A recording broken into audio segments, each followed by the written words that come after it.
What if I got a job in Europe? Would you be offended if I didn't ask you to come with me? Or would it be implied that you were coming with? I think I would be offended if you asked. If you didn't ask me If to I come didn't with ask? you. Yeah, I don't think it would be implied that I would just be moving to Europe. Would you come with me if I asked? Depends what part of Europe. That's fair. So Dublin. If I was going to Dublin. To be with my people?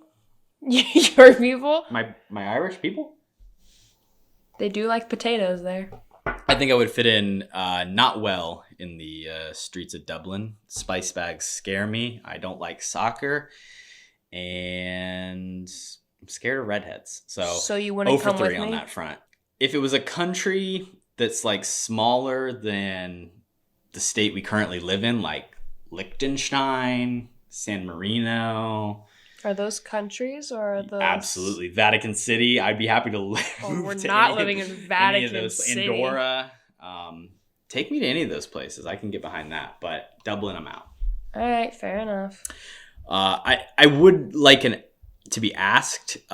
If you're working for the UN, I think you could probably support us. And then I would be okay with like quitting my job and moving in terms of that. That's fair. Yeah. I mean, I feel like with my current career path trajectory, I would have a job in Europe that could keep us doing pretty well. But I like that confidence. Let's keep that moving forward. Yeah, I just keep doing what I'm doing now. Welcome back to MK300. I'm Mina. And I'm Korbin. And we are tackling our watch list of 300 specially curated movies one at a time and talking about them. And today we're talking about What If? I just had sex. I'm about to eat nachos! It's the greatest moment of my life!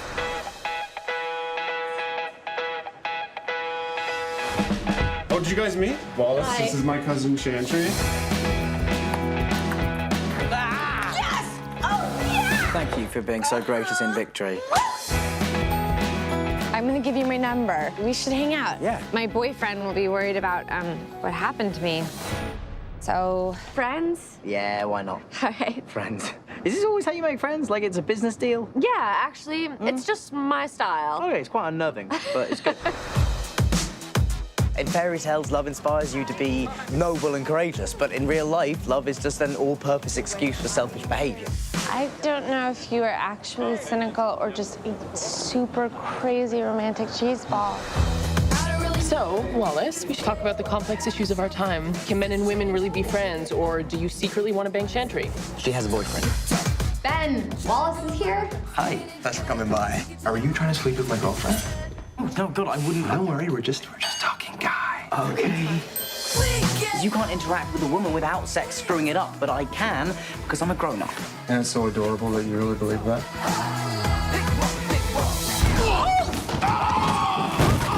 Oh my God! Ben, are you okay? I'm sorry! You look fine. So, this Wallace guy, We're friends? I already called dibs on him. Dahlia, you barely know him. Can I help you? I would like to try on that dress. It's a size 2. Are you a 2? Yes. I'm gonna get the measuring tape. I'm a 2.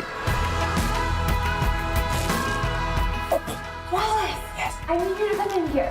What? I'm kind of stuck. Are your eyes closed? Yes.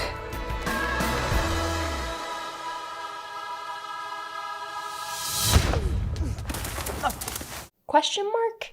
Was that enough punctuation for you this time? I appreciate you actually putting in the effort. It's all about trying, really. But weirdly enough, this movie that was released in 2013 from director Michael Doweiss is also known as the F word in a lot of countries. I guess outside of the United States, it was released as that. I guess understandably, maybe why you wouldn't release it under that title. Of course, the F word is friend in this case, but Yeah, but I'm sure they tested it with the F word and everyone here was like, no. too risque, not That accurate leaves enough. too much up to the What If imagination. is much better of a title, clearly. This movie, based on the play Toothpaste and Cigars by T.J. Daw and Mike Ronald, from a screenplay by Alan Masai, stars Daniel Radcliffe as Wallace, a depressed recently signal, if you call a year recent, Englishman working a dead-end job in Toronto, Canada, when he meets Chantry, because of his best friend and old college roommate, played by Zoe Kazan. One night at a party, he feels an instant connection. After spending the whole night talking and flirting, he asks her if she would like to hang out sometime. She tells him she would love to, but not long after, she lets drop that she has a long-term boyfriend whom she lives with. Wallace decides to continue hanging out with Chantry, and of course, falls in love in the process. Alongside Daniel Radcliffe and Zoe Kazan stars Megan Park, Adam Driver, and ever heard of him? Mackenzie Davis and Rafe Spall. Mina, why is this on our MK300 list? That's a really good question. I saw it with my mom after like a random stumbling upon it on Amazon Prime years ago. Honestly, I don't think it was too long after it came out. Like, I think probably 2015, was when I watched this. I think we clicked on it because it's the kind of movie we would be interested in, and it had Daniel Radcliffe in it, and we're both massive Potterheads and love him. So we're like, yes, let's watch that. And then as I started watching it, Adam Driver's in it, and that also was on our list of amazing people we love. Well, I do have to say it had to be at least 2015, because would you have known Adam Driver prior to that? That's a good question. Again, I have no concept of time, so I don't know. But the answer would be no, because The Force Awakens released in December of 2015. Yeah, but what else has he been in since then? It was definitely the first time I saw him. Obviously, he notably was like in the TV show Girls and was in movies like this and kind of popped up as a character actor in the early 2010s. See, and I think I had probably his big breakthrough. I think I had seen him in things previous to his big breakthrough, though. You were early on the drivester. I appreciate that. Not on purpose. Either we were happy because we already knew him, or this started our love for him. Regardless, I think my Adam Driver history was Adam Driver, The Force Awakens, Adam Driver, TED Talk. I was a Marine. Oh wait, Adam Driver lived in Indiana. That's and fair. Then a couple more Star Wars, and then maybe Francis Ha got thrown in there for me, and some like The Report, Inside Llewyn Davis. He's in a lot of strange movies, which is something This Is Where I wanted Leave to You talk came about. out in 2014, so I definitely saw that day and date. You were on the Sean Levy train. I definitely saw that before. I saw Fair What enough. If. You got me there. Boom. I mean, we always talk about how you can't trust when you Google, but he also was in Lincoln apparently, so maybe that's in 2012. Yeah, Anyways, he plays John Wilkes Booth. Anyways, this was just this is just a movie I really enjoyed after watching it for the first time. Samuel Beckwith. I don't know whoever that is.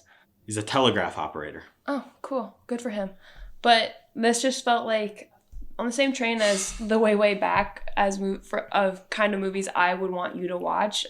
Pretty high up on my list of all-time movies I would like, but not necessarily probably ones that are super well known. That's why it's on the watch list, because I really like it and I wanted you to watch it with me. And did you feel it was an appropriate Thanksgiving watch post You Hurt My Feelings? Yeah, I think it went away from the super duper relatable stuff of like long-term relationships and kind of more into the relatableness of the crazy rom-coms where you're like, what the fuck is happening? Yeah, I really did like this movie. And of course, yes. If you look at the course of our relationship as it's a little relatable, two romantic partners, there are obviously things that I can see as similarities and things that I can see as differences as well. Being the person who was interested in somebody who was in a relationship prior, I can understand, some of the pains that Radcliffe's character goes through in this movie. And as well as, again, it's that thing of like a lot of people, a lot of men, of course, have probably been put into these circumstances. Of their you see own the characters doing. exactly. You see characters making mistakes similar to the last episode we did. You're like, come on, like, don't do that. Which is a good way to just tell you how we picked this movie for today. I simply said, I want to pick a movie from my list of things I've seen that you haven't seen, and this is what I wanted to watch. And what if we hadn't? That's my real question. We would have watched it at a later date. Things would have been different. Tell me, honestly, what's up with the F-word title? Do you think that's a better title? I mean, should they have stuck with that? I kind of like it, because obviously it's for friend or friend zone or whatever, but I think it's good marketing. I think it also grabs your attention. It also is just like, you want to say the F word while watching it. I feel like It works. I like it. I wish that's what it was called here. Oh, America. I'll tell you what is bad marketing. Changing your title and having it be difficult to look up. And when you go to Wikipedia, it's saying two different things. It's got very, Edge of Tomorrow, Live, Die, Repeat. That's fair. Trying to find, this movie. Don't do that. Don't. It's not good for search engine optimization. Adam Driver in this movie, he does... I didn't know he was in this when I started watching it. So I had the similar revelation that you may have had or may not have had in 2015. I love him. The thing that I didn't know was from this movie that I had seen was, of course... I just had sex. I'm about to eat nachos! It's the greatest moment of my life! Oh my God. I want to talk about this too. It is probably my favorite line in any movie ever. And it's so good because Adam Driver is saying it. Like, his delivery of it is perfect. You did okay. Not anywhere close. I wasn't really fully prepared. I didn't commit, and then I tried to commit late, and then it was just bad. You were too loud. I just had sex, and I'm about to eat nachos. Nachos is the point where he loses his fucking mind. You're right. And listen, he gets the girl who saves fucking Matt Damon from Mars. If we didn't have her around, look at those satellites. We would have no idea that fucking Matt Damon was alive on that planet. So, Thank God for Adam Driver. His life is pretty great at that point, I think. Mindy Park, I think. Shout out to her. It's good stuff. And he has a great way of telling Wallace what shitty situation he's in by calling him a... Rotten banana. And Chantry's current boyfriend, the most perfect chip out of the nachos. Tough. What would you do if you were just I don't think Ben, which is her boyfriend, I don't think he's that chip. Because here's my real question about what the fuck is international copyright law? Like, what is he really doing? You can copyright across nations. Copywriting here is you got not fucking the same treaties as and I know everywhere. you got treaties and you got the UN and it's all bullshit. It's all a lie and I don't like it. I think his job is fake. I think he's there just having sex with Brazilian women or Argentinian women. Jesus, Sorry. Get yourself straight. Got myself mixed up. And he 100% was. And he dropped her down the stairs. That was fucked. That was messed up. And then he punched Wallace down those exact same all I'm stairs. saying, I think Ben's not too great, and the UN probably has better things to be doing than worrying about German copyright. He threatens Wallace with a knife early on. He's swinging that thing around. And he falls out of a window. He does get pushed out of the window. That was a great reaction. I out loud exclaimed, "Oh my God!" When that moment happens in the movie, because it is quite intense. I mentioned to you when we were watching this that I read the very first trivia fact on Amazon Prime that was given to us via IMDb is that the original version of the movie was Casey Affleck and Mary Elizabeth Winstead in the two roles. And then they still don't know who that switched. one is. Okay, well, she is in Scott Pilgrim vs. the World. I feel like I know who it is. She's in Sky High. She's the villain in Sky High. Which villain? The actual villain. Oh. I guess maybe married to Ewan McGregor at some point. Yep. Married to Ewan McGregor as of last year. Also, she plays Ramona Flowers in Scott Pilgrim vs. the World. She's in 10 Cloverfield Lane, of course, Birds of Prey. They decided that they were going to not go with them as the leads because they wanted to go with someone younger, allegedly, is what it said. But then Zoe Kazan is actually older than Mary Elizabeth Winstead. But really what that meant is they wanted like a younger man because Radcliffe. They were always going to do a younger woman. Welcome to Hollywood. Or I guess welcome to Toronto. True. Well, this leads me to my question. Do you think Casey Affleck was going to be doing a British accent? Or does Daniel Radcliffe do so bad at an English accent I think that they just have had to write make the him character British? English, yeah. Which, like, give him an English I sister. haven't really seen him in any role where he is other than Weird Al. Yeah. Why you got to interrupt my points? I was getting there. I was pausing for dramatic effect. Strange movie. Yeah, I don't think he could pull off the American accent. I don't. Sorry, I feel Danny. like it's something he can pull off for a short period of time. And I think he would slip out of it pretty easily in his like more dramatic scenes. I think that is probably where his problem lies, which I think a lot of actors, whatever accent they're trying to do, if they're doing something that's really deep and emotional, is where they tend to slip and they sound different than they were before. It's the Tom and Shiv Succession thing. Definitely. This movie would be so much worse with Casey Affleck. Yes. What the fuck?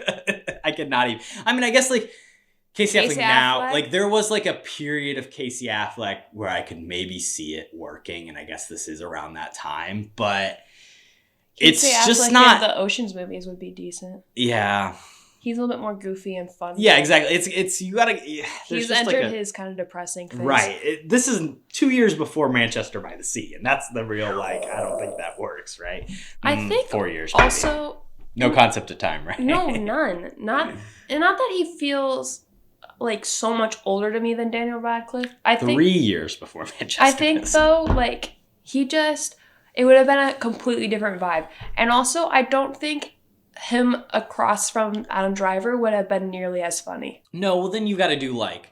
I mean, is it like Matt Damon now is playing the other? Is his college roommate? Maybe throw that in there. I also think part of the fun with Daniel Radcliffe and Adam Driver, apart from being like they're two very different human beings, is like also their height difference too. Like I feel like it brings such a in small man. like such a fun way. Like the idea of Adam Driver giving him relationship advice when his character is so flawed in so many ways, like it just kind of feels like that older sibling telling their younger sibling what to do, and it just was like so funny to me, and I think that would have just not been the same. Yeah, I love the option 1, option 2, option 3 option scene. 4, like all that option stuff 5. is great.